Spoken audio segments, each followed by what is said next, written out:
Miss হবে না আপনার পছন্দের টিভি শো। দেখুন জি5 অ্যাপে একদম ফ্রি। সংসার আর কাজের বাইরে খুব একটা কিছু ভাবতেন না, তাকে কেউ কেন খুন করবে বলো তো, আমি এটাই বুঝে উঠতে পারছি না। জোনাকি একটু দাঁড়াও। হ্যাঁ স্যার।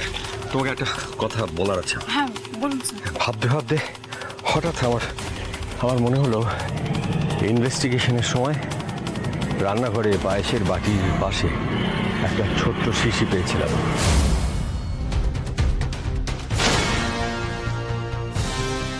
শিশি? কিসের শিশি?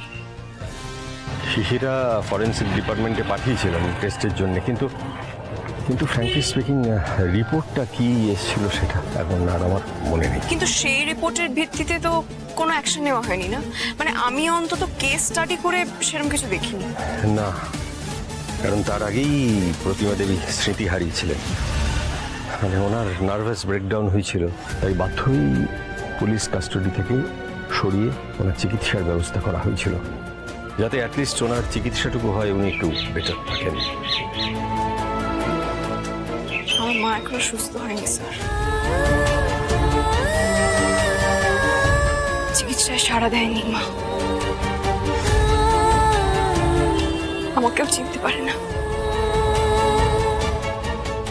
জোনাকি, তুমি যে তোমার মায়ের কেসটা নিয়ে ভাবছো, এটা আমি ভীষণ ভীষণ খুশি হয়েছি, কারণ তোমার মা যখন অ্যারেস্ট হয়েছিলেন তখন তুমি খুবই ছোট ছিলে। আচ্ছা স্যার, মানে আপনার কি মনে হয় এই খুনটা কিভাবে হতে পারে?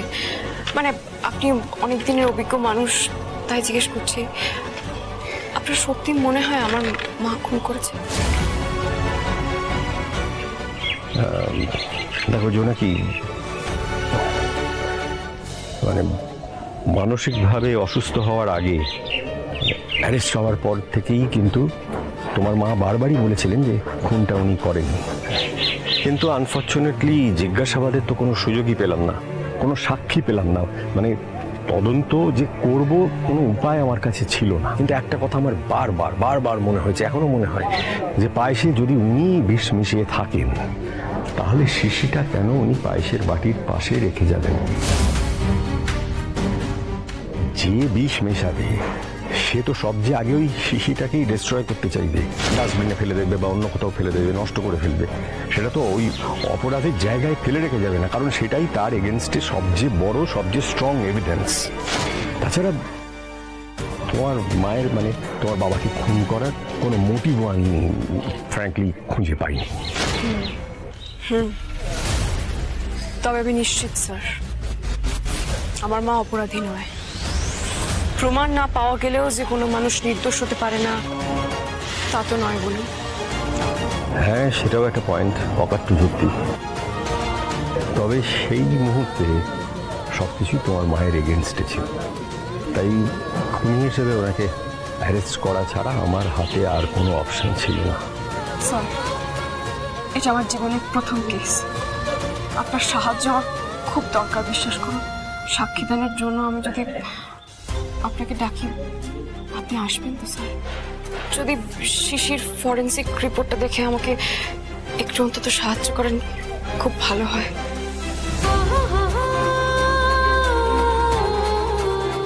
জোনাকি, আমি চাই যে তুমি তোমার মাকে সসম্মানে মুক্ত করো।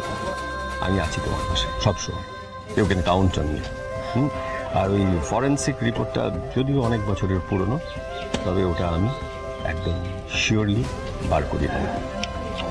অনেক ধন্যবাদ স্যার, আজকে আসছি। হ্যাঁ, অল দ্য বেস্ট। পা মুচকে কি কাণ্ড বাদালি বলতো, এখন কত দৌড়ঝাঁপ আছে সামনে। আরে দূর, আমার হয়ে গেছে, আর ভালো কি মুশকিল। দাঁড়া, আমি ডাক্তারকে ফোন করি, সামনেকে আমি ফোন করছি। ভালো অর্থোপেডিক। ফোনটা ধমকাচ্ছিস কেন? তুমি বড্ড বেশি টেনশন করছো এসকিউ, আমি কিন্তু রেগে যাচ্ছি, আমি বারণ করছি তোমাকে।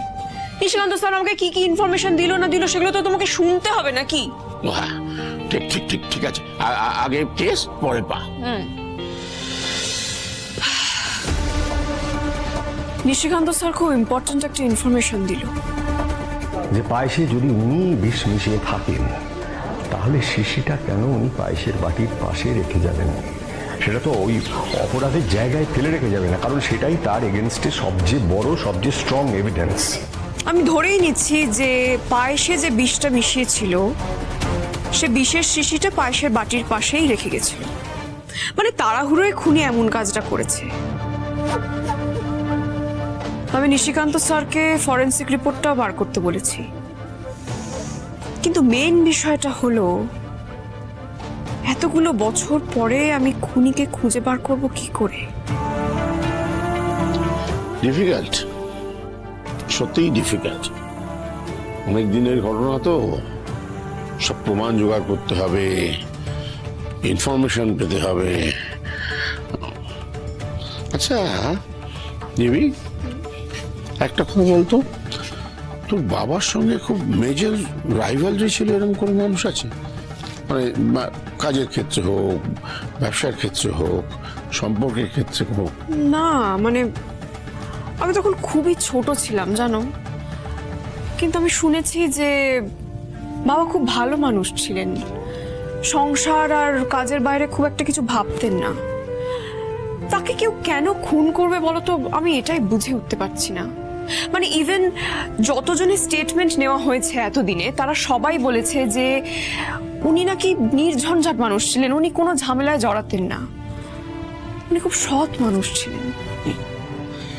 আজকের দিনে সৎ আর ভালো মানুষকে যে কত মূল্য দিতে হয় সেটা আমি আমার প্রফেশনাল ক্যারিয়ার দিয়ে বুঝেছি খুব ভালো। যাবি শোন,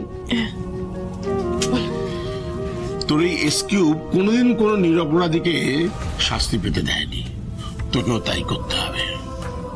আচ্ছা একটা কথা বলতো, তোর বাবা মার মধ্যে সম্পর্ক কেমন ছিল? মানে পিসফুল না অশান্তি টশান্তি? না, মানে আমি অন্তত ওদের কোনোদিনও ঝগড়া করতে দেখিনি, বরং ভালো বন্ডিং দেখেছি ওদের।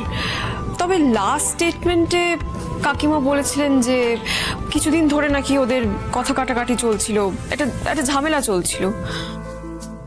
আমি না বুঝতে পারছি না আমি কিভাবে এগোবো, কিভাবে সাজাই বলো তো কেসটা। প্রথমে ভাবতে হবে what could be the motive behind the crime. দাঁড়াও তো আমি একটু নোট করে নিই। আস্তে আস্তে।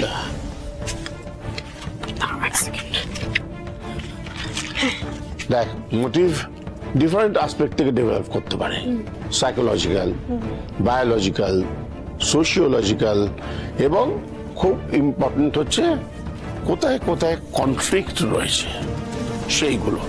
এখন তোকে ভেবে দেখতে হবে যে কোন পয়েন্টটা সব থেকে বেশি রেলিভেন্ট।